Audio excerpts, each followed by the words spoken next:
Okay, so if you're one of those guys that likes to paint your helmet, this might be a better option for you. These are the Ranger Wrap skins, and this is what they look like on the helmet.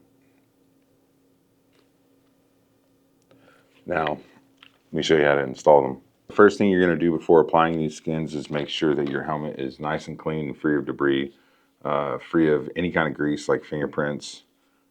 This is so that the skins will stick to the helmet better. All right, so let's begin.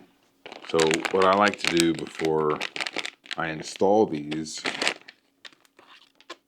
is I will lay these out according to the diagram that you should be seeing on screen right now.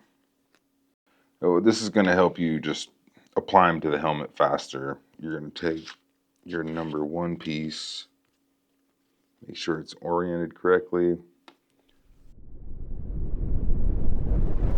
All right, so now that I've got these laid out, I'm going to go ahead and start applying them to the helmet. We'll start with the centerpiece.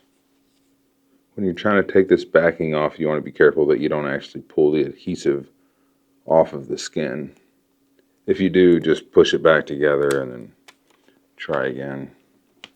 So we're just going to line this up, apply pressure.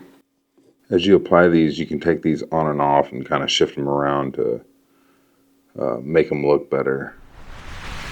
So you'll just keep following the diagram, once again, that you can see on screen. I think the hardest part about this is taking the backing off of the skins. As you can see, as I apply them, I can move them around and shift them and fit them where I want.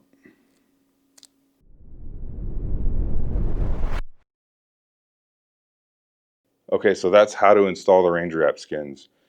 If you'd like to see us release additional camo patterns or you have questions, make sure to leave a comment below. You can check these out at hardheadveterans.com. Don't forget to like and subscribe if you want to see more videos like this.